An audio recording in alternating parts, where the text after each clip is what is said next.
আসসালামু আলাইকুম। আমি আবু বকর সিদ্দিক, শিক্ষার্থী, ঢাকা বিশ্ববিদ্যালয়। আমি হালক স্টাইনের পক্ষ থেকে আজকে আপনাদের ক্লাস নেব ভূগোল। ভূগোল যেহেতু শর্ট সিলেবাসে হবে, ভূগোল প্রথম পত্র এবং দ্বিতীয় পত্র দুটোই যেহেতু শর্ট সিলেবাসে হবে, আমি শর্ট সিলেবাসের উপর ভিত্তি করে সব কিছু সাজিয়েছি। আচ্ছা, এটা হচ্ছে আমার পরিচয়। আর আমরা আজকে শুরু করবো হচ্ছে লেকচার নাম্বার 1 এবং হচ্ছে ইউনিট নাম্বার 2 থেকে আমরা শুরু করবো প্রথমে। ওকে, আজকে আমাদের প্রথম অধ্যায় বিষয়বস্তু হচ্ছে ভূত্বক ও ভূত্বকের অভ্যন্তরীণ গঠনগুলো পড়বো আমরা। আচ্ছা, নেক্সট হচ্ছে দেখেন এবার। ওকে, ঠিক আছে। প্রথমে দেখেন ভূত্বকটা কি। ভূত্বক হচ্ছে পৃথিবীর ওপর পাতলা কঠিন আবরণ। এখন প্রশ্ন হইতে পারে ভূত্বক হলো পৃথিবীর ওপর পাতলা আবার কঠিন, দুটো সাংঘর্ষিক হইল না? না, বিষয়টা হচ্ছে পাতলা বলতে বোঝাচ্ছে খুবই চিকন, এবং কঠিন বলতে বোঝাচ্ছে পাতলা হলেও এই আবরণটা অনেক শক্ত, এটা বোঝাচ্ছে। তাহলে পরীক্ষা যদি আসে 1 নাম্বার আসতে পারে জ্ঞানমূলকে, ভূত্বকটা কি। ভূত্বক হচ্ছে পৃথিবীর ওপর পাতলা কঠিন আবরণ। ওকে, এই ভূত্বকের অপর নাম হচ্ছে অশ্বমণ্ডল। তাহলে ভূত্বকের অপর নাম হচ্ছে অশ্বমণ্ডল, এটা মোটামুটি এমসিকিউর জন্য আসতে পারে। এবার দেখেন, এই ভূত্বককে বলা হয় অশ্বমণ্ডলের প্রথম স্তর। ওকে, আমরা এখান থেকে 3টা ইনফরমেশন জানলাম। একটা হচ্ছে ভূত্বক হচ্ছে অশ্বমণ্ডলের অংশ, এবং এই ভূত্বক হচ্ছে খুব পাতলা এবং কঠিন আবরণ। ওকে, এবার দেখেন, ভূত্বককে মিলে 2টা ভাগে ভাগ করে। একটা হচ্ছে মহাদেশীয় ভূত্বক এবং আরেকটা হচ্ছে মহাসাগরীয় ভূত্বক। ওকে, এবার দেখেন মহাদেশীয় ভূত্বক কি, মহাসাগরীয় ভূত্বকটা কি। মহাদেশীয় ভূত্বক হচ্ছে যে ভূত্বকটা মহাদেশের তীরে অবস্থিত, তাকে বলে মহাদেশীয় ভূত্বক। এবং মহাসাগরীয় ভূত্বক হচ্ছে যে ভূত্বকটা হচ্ছে মহাসাগরের তীরে অবস্থিত, আর মহাদেশীয় ভূত্বক হচ্ছে মহাদেশের সীমান্তে অবস্থিত। ওকে, এবার দেখেন, আমরা দুটো ছোট একটা পার্থক্য দেখিয়ে দেবো। মহাদেশীয় ভূত্বক এবং মহাসাগরের ভূত্বকের মধ্যে একটা ছোট একটা পার্থক্য। এটা বই অনেক কঠিন করে দেওয়া আছে, আমি খুব সহজ করে দেওয়ার চেষ্টা করেছি। ওকে, দেখেন সবাই, এটা হচ্ছে মহাদেশীয় ভূত্বক এবং হচ্ছে মহাসাগরের ভূত্বকের দুটোর একটা পার্থক্য দেখি, আমরা তুলনামূলক পার্থক্য দেখি কীরকম।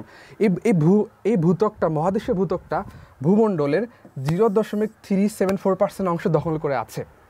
অন্যদিকে মহাসাগরের ভূত্বকটা ভূমণ্ডলের 0.99% অংশ দখল করে আছে। ওকে, 2 নম্বর পয়েন্টটা কি, এই মহাদেশীয় ভূত্বকের গভীরতা সবসময় 0 থেকে 70 কিলোমিটার হতে পারে 30 কিলোমিটার অথবা 40 কিলোমিটার, 70 কিলোমিটার, মেইনলি 70 কিলোমিটার, বেশি হয় না। ওকে, তাহলে মহাদেশীয় ভূত্বকের গভীরতা হচ্ছে 0 থেকে 70 কিলোমিটার এবং মহাসাগরের ভূত্বকের গভীরতা হচ্ছে 0 থেকে 10 কিলোমিটার, অর্থাৎ এটা 10 কিলোমিটারের বেশি হবে না কখন। ওকে, এবার নেক্সট দেখেন, এই মহাদেশীয় ভূত্বকটা কী দ্বারা গঠিত।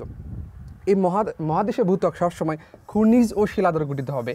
আই রিপিট, মহাদেশীয় ভূত্বক খনিজ এবং শিলা দ্বারা গঠিত, কিন্তু মহাসাগরীয় ভূত্বক থলিটিক জাতীয় কি জাতীয় থলিটিক জাতীয় ব্যাসল্ট গঠিত। ওকে, আই রিপিট, মহাসাগরীয় ভূত্বক থলিটিক জাতীয় ব্যাসল্ট দ্বারা গঠিত, কিন্তু মহাদেশীয় ভূত্বক খনিজ এবং শিলা দ্বারা গঠিত। এটা হচ্ছে মিলে একটা পার্থক্য। এখান থেকে যেটা হইতে পারে জ্ঞানমূলকের জন্য আসতে পারে যে হচ্ছে মহাদেশীয় ভূত্বক কী দ্বারা গঠিত এবং অথবা মহাসাগরের ভূত্বক কী দ্বারা গঠিত। ওকে, আর একটা প্রশ্ন হইতে পারে অনুধাবনের জন্য, কী ধরনের প্রশ্ন বলতে পারে মহাদেশীয় ভূত্বক এবং মহাসাগরের ভূত্বকের মধ্যে পার্থক্য লেখো। তাহলে এটা হচ্ছে জ্ঞানমূলক।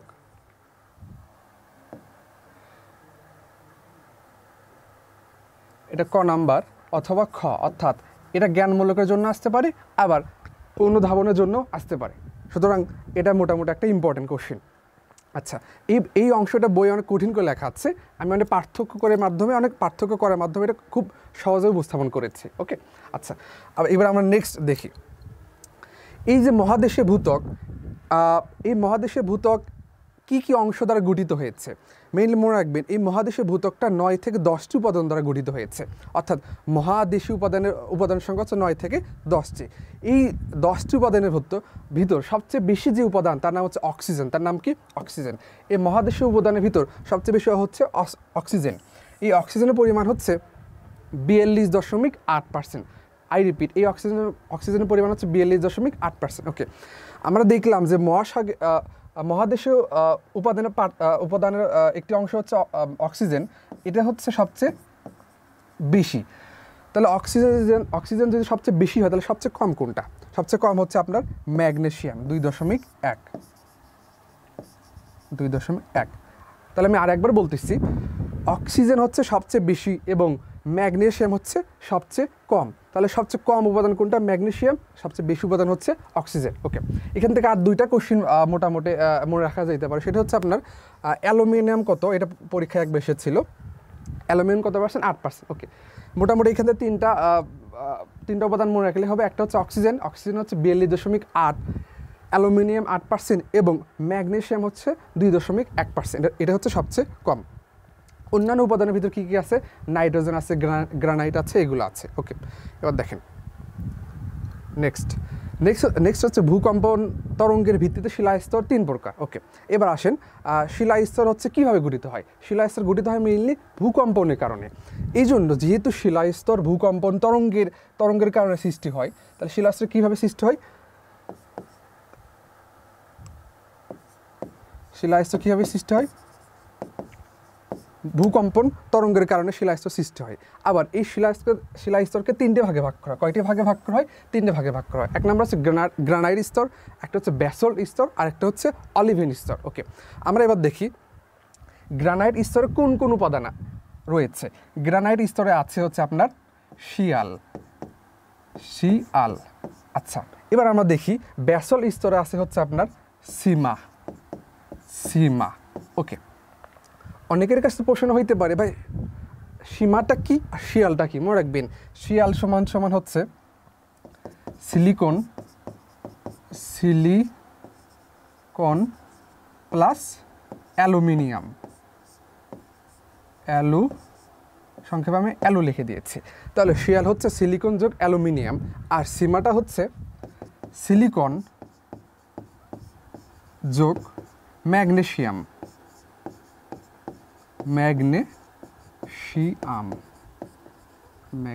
ওকে, তাহলে দেখেন গ্রানাইট স্তরটা হচ্ছে শিয়াল দ্বারা গঠিত এবং ব্যাসল্ট স্তরটা হচ্ছে সীমা দ্বারা গঠিত। ওকে, এবার দেখেন এখানে সুন্দর একটা বিষয় আছে, সেটা হচ্ছে গ্রানাইট স্তর এবং ব্যাসল্ট স্তর। কি স্তর? গ্রানাইট স্তর এবং ব্যাসল্ট স্তর, এই মাঝখানে একটা অংশ আছে। আবার ব্যাসল্ট স্তর এবং অলিভিন স্তর, এই দুটোকে একটা অংশ আছে, যেটা হচ্ছে বিষয়টা হচ্ছে ব্যাসল্ট স্তর এবং অলিভিন স্তর, এই দুই জায়গার অংশ যুক্ত করে অংশকে একটা নাম দেওয়া হয়েছে। আবার গ্রানাইট স্তর এবং ব্যাসল্ট স্তর, এই দুই জায়গার যুক্ত করে অংশকে একটা নাম দেওয়া হয়েছে। এই ব্যাসল্ট স্তর এবং অলিভিন স্তর যেখানে যুক্ত হয়েছে তার একটা নাম আছে, এবং গ্রানাইট স্তর এবং ব্যাসল্ট স্তর যেখানে যুক্ত হয়েছে তার একটা নাম আছে। ওকে, দেখেন গ্রানাইট স্তর এবং ব্যাসল্ট স্তরকে যে রেখা যুক্ত করেছে তার নাম হচ্ছে কনরাড রেখা, এবং ব্যাসল্ট স্তর এবং অলিভিন স্তরকে যে রেখা যুক্ত করেছে তার নাম হচ্ছে মোহ বিযুক্তি। ওকে, আমি বুঝাতে পারছি। আরেকবার বলি, শোনেন, এই গ্রানাইট স্তর এবং ব্যাসল্ট স্তর মধ্যবর্তী একটা জায়গা আছে, যেই জায়গাটা গ্রানাইট স্তর এবং ব্যাসল্ট স্তরকে যুক্ত করছে তার নাম হচ্ছে কনরাড রেখা। আবার ব্যাসল্ট স্তর এবং অলিভিন স্তরের মাঝে একটা জায়গা আছে, যে জায়গাটা হচ্ছে এই ব্যাসল্ট স্তর এবং অলিভিন স্তরকে যুক্ত করছে তার নাম হচ্ছে মোহ বিযুক্তি রেখা। ওকে, আবার দেখেন গ্রানাইট স্তর শিয়াল দ্বারা গঠিত এবং ব্যাসল্ট স্তর সীমা দ্বারা গঠিত। ওকে, এবার দেখেন এই যে শিলাস্তরকে 3টা ভাগে ভাগ করা আছে, একটা নাম হচ্ছে গ্রানাইট, ব্যাসল্ট এবং অলিভিন। খুব ভালো করে বুঝবেন, যেহেতু শিলাস্তর ভূকম্পন তরঙ্গের কারণে গঠিত, তাহলে আমরা এবার দেখব গ্রানাইটের ভূকম্পন তরঙ্গ কত। এই গ্রানাইট স্তরে ভূকম্পন তরঙ্গ হচ্ছে ভূকম্পন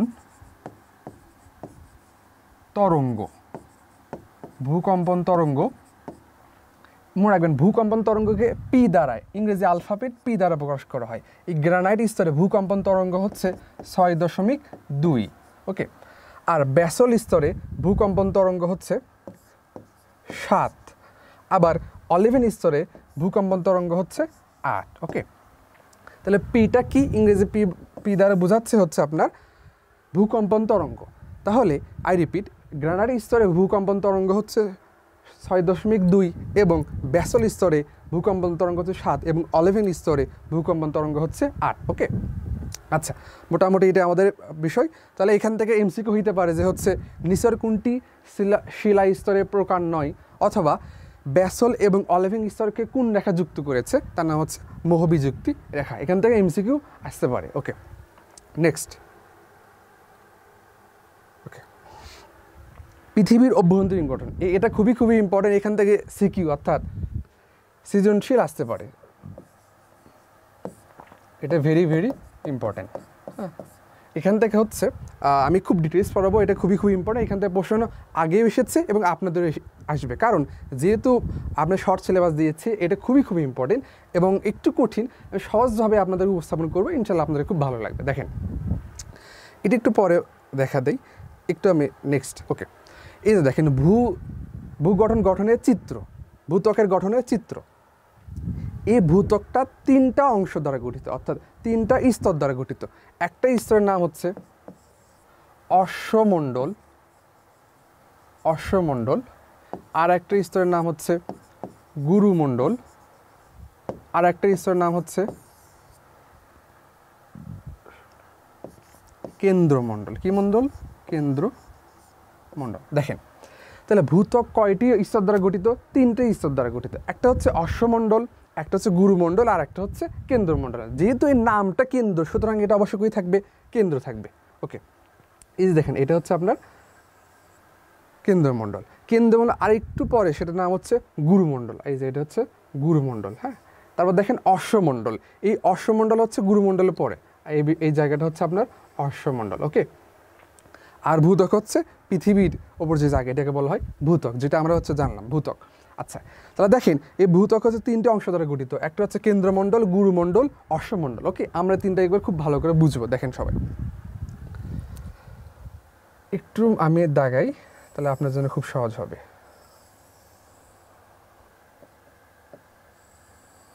ওকে, দেখেন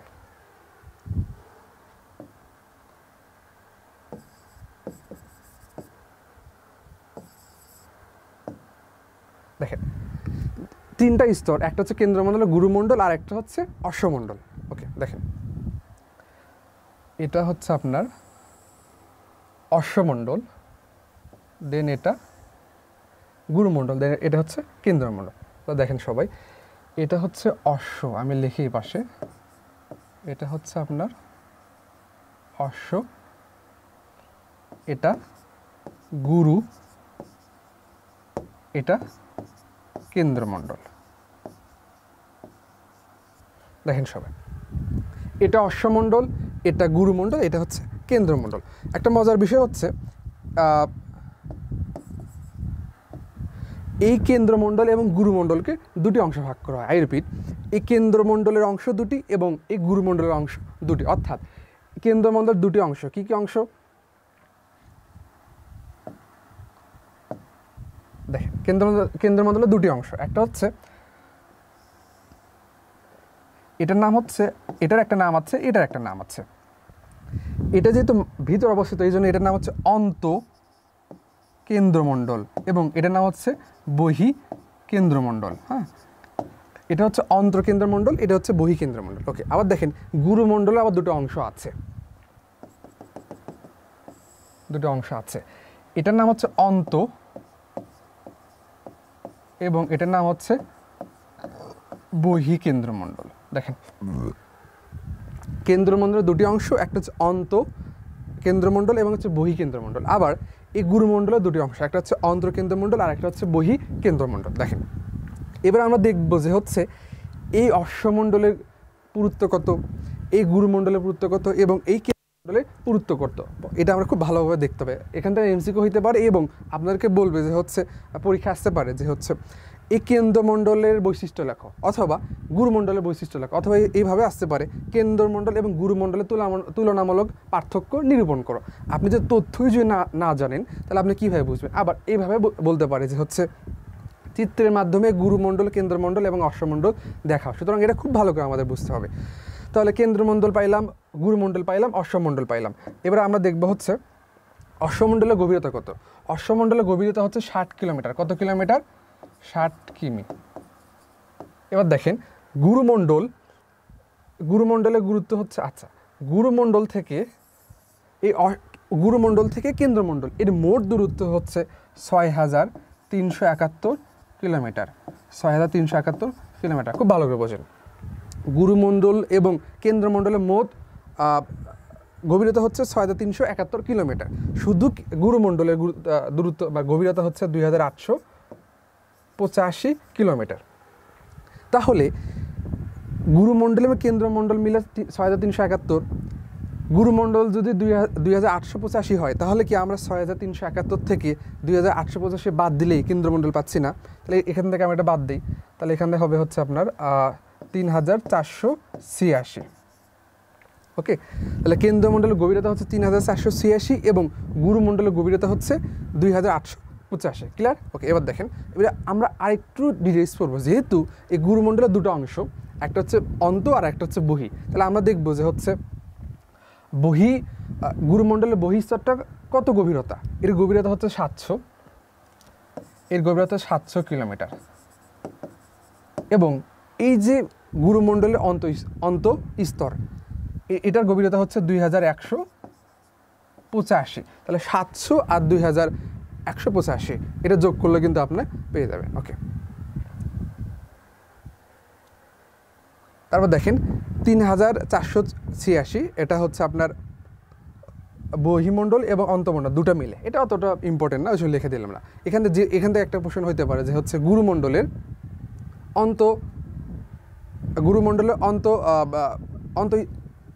অন্ত স্তরটা কতটুকু, অর্থাৎ এই গভীরতা কতটুকু, 2185 এবং হচ্ছে 700। ওকে, এটা হচ্ছে গুরুমণ্ডল। তাহলে দেখেন, এবার আমরা আরেকটা তথ্য দেখবো, সেটা হচ্ছে এই অশ্বমণ্ডলে আপনার হচ্ছে তাপমাত্রা সবসময় 1000 ডিগ্রি সেলসিয়াস হবে, 1000 ডিগ্রি সেলসিয়াস হবে। ওকে, এবার দেখেন গুরুমণ্ডল এবং অশ্বমণ্ডল, এই গুরুমণ্ডলের এই বহিঃস্তর কি কি উপাদান দ্বারা গঠিত এবং গুরুমণ্ডলের অন্ত স্তর কি কি উপাদান দ্বারা গঠিত। প্রথমে দেখেন গুরুমণ্ডলের অন্তঃস্তর। গুরুমণ্ডলের অন্তঃস্তর গঠিত হচ্ছে নিফেসিয়াম দ্বারা। কি দ্বারা? নিফেসিয়াম দ্বারা। আর গুরুমণ্ডলের বহিঃস্তর গঠিত ক্রোমেসিয়াম দ্বারা।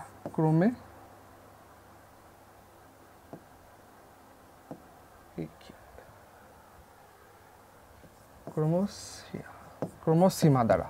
হ্যাঁ, তাহলে গুরুমণ্ডলের বহিঃস্তর গঠিত ক্রোমোসীমা দ্বারা এবং গুরুমণ্ডলের অন্তঃস্তর গঠিত নিফেসীমা দ্বারা। ওকে, এবার আসেন ক্রোমোসীমা বলতে কি বুঝি, নিফেসীমা বলতে কি বুঝি। গুরুমণ্ডলের ক্রোমোসীমা হতে ক্রোমিয়াম, ম্যাঙ্গানিজ, সিলিকন।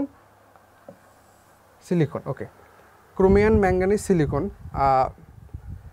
আর গুরুমণ্ডলের অন্তঃস্থলে 4টি উপাদান আছে: নিয়ন, লৌহ, সিলিকন, আর এমতে হচ্ছে মাতে হচ্ছে ম্যাঙ্গানিজ। ওকে, এবার দেখেন, এটা হচ্ছে আমাদের বিষয়টা গেল। আর এবার কেন্দ্রমণ্ডল কি দ্বারা গঠিত? কেন্দ্রমণ্ডল গঠিত হচ্ছে আপনার সীমা দ্বারা, সিলিকন, ম্যাঙ্গানিজ দ্বারা গঠিত। আর ওকে, আচ্ছা একটু সরি,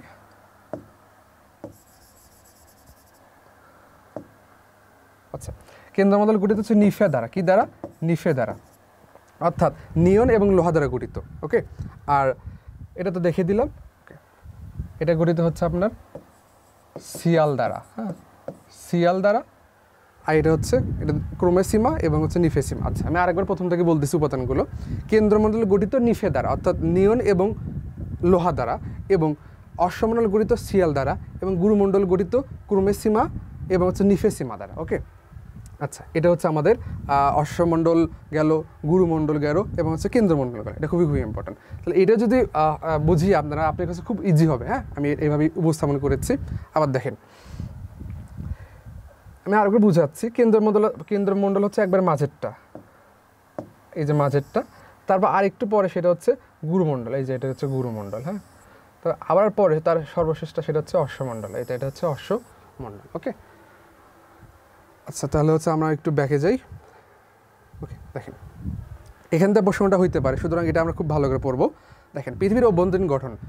একটা বিজ্ঞানী আছে, সেই বিজ্ঞানীর নাম হচ্ছে এডওয়ার্ড সুইস। এই এডওয়ার্ড সুইস তিনি হচ্ছে পৃথিবীর স্তরকে 3টি স্তরে ভাগ করেছেন। ওই যে বলেই তো দিলাম, একটা হচ্ছে অশ্বমণ্ডল, গুরুমণ্ডল, একটা হচ্ছে কেন্দ্রমণ্ডল। ওকে, এই বিষয়টা আমি হচ্ছে পার্থক্য করে, অর্থাৎ পার্থক্যের ভিত্তিতে এটা সৃষ্টি করেছি। এটা খুব সহজ হবে আপনাদের জন্য। দেখেন, অশ্বমণ্ডল আমি বলে দিয়েছি তখন, অশ্বমণ্ডলের উপাদান হচ্ছে সিয়াল, এটি সিয়াল দ্বারা গঠিত। ওকে, আবার দেখেন এর আপেক্ষিক হচ্ছে 2 থেকে 3, অর্থাৎ এইভাবে বলা যেতে পারে হচ্ছে 2.8 থেকে 3 অথবা 2 থেকে 3, বিভিন্নভাবে বিভিন্ন রকম আছে। ওকে, আর এই অশ্বমণ্ডলের ঘনত্ব হচ্ছে 2.9, তাহলে ঘনত্ব কত? 2.9। আবার দেখেন, অশ্বমণ্ডলের গভীরতা হচ্ছে 60 কিলোমিটার। কত কিলোমিটার? 60 কিলোমিটার। ওকে, এই অশ্বমণ্ডলের সর্বোচ্চ তাপমাত্রা হচ্ছে 1000 ডিগ্রি সেলসিয়াস, তখন তো আমি একটু বলে দিয়েছি।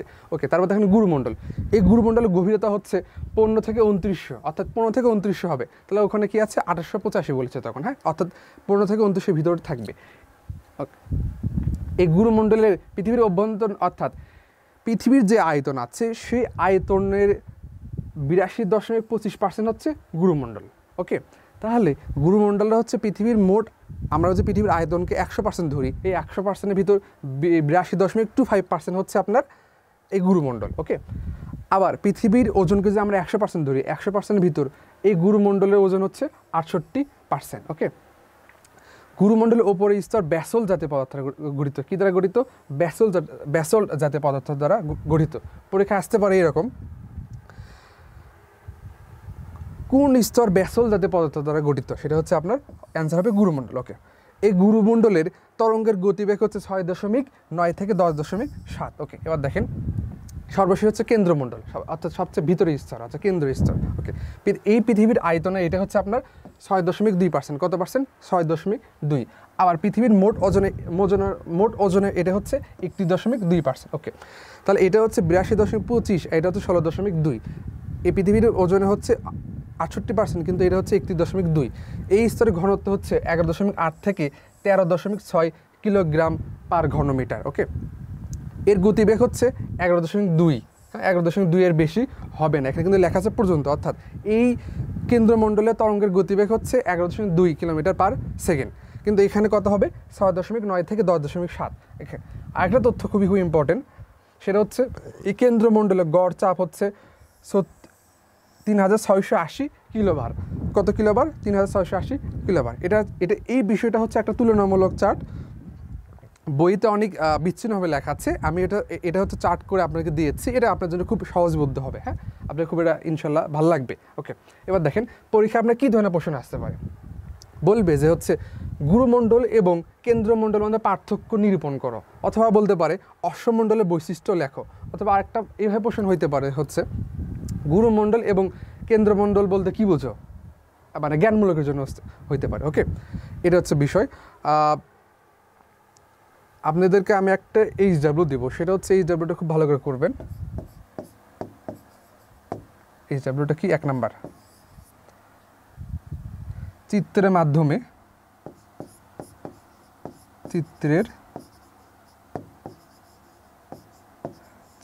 মাধ্যমে পৃথিবীর অভ্যন্তরীণ গঠন আলোচনা করো। পৃথিবীর অভ্যন্তরীণ গঠন আলোচনা করো।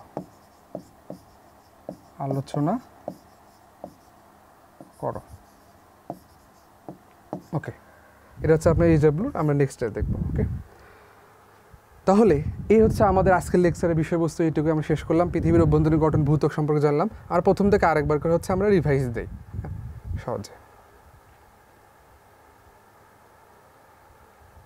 ওকে, দেখেন সবাই, ভূত্বক হচ্ছে পৃথিবীর উপর আচ্ছাদিত পাতলা নরম আবরণ, পাতলা কঠিন আবরণ। ওকে, এই ভূত্বকের অপর নাম হচ্ছে অশ্বমণ্ডল। এই ভূত্বককে 2 ভাগে ভাগ করা যায়, একটা হচ্ছে মহাদেশীয় ভূত্বক এবং আরেকটা হচ্ছে মহাসাগরীয় ভূত্বক। ওকে, নেক্সট দেখেন, এই ভূত্বক এবং মহাদেশীয় ভূত্বক এবং মহাসাগরের ভূত্বকের মধ্যে একটা তুলনামূলক ছক এঁকেছে।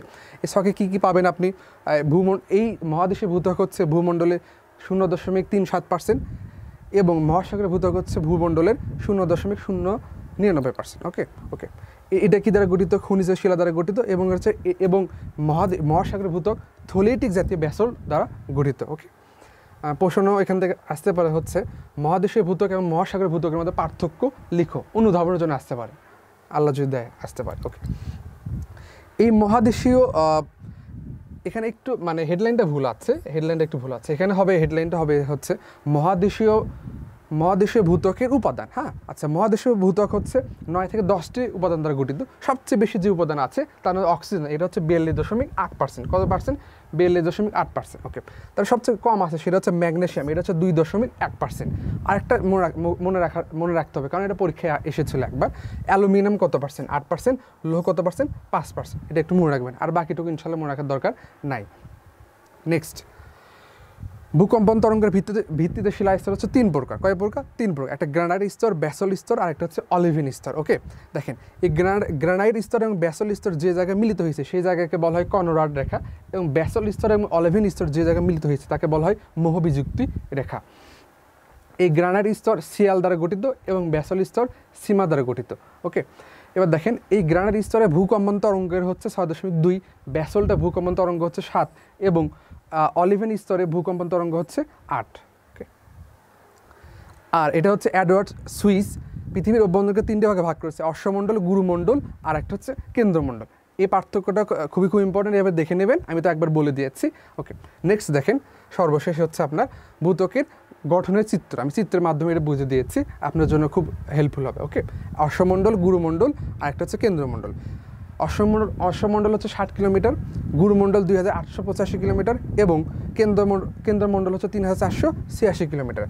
গুরুমণ্ডল এবং কেন্দ্রমণ্ডল যদি আমরা যোগ করি তাহলে হবে 6371 কিলোমিটার। ওকে, এখানে আরেকটা তথ্য মনে রাখা যেতে পারে, সেটা হচ্ছে এই গুরুমণ্ডল এবং কেন্দ্রমণ্ডল যে জায়গায় মিলিত হয়েছে সেই জায়গার নাম হচ্ছে গুটেনবার্গ বিযুক্তি রেখা। গুটেনবার্গ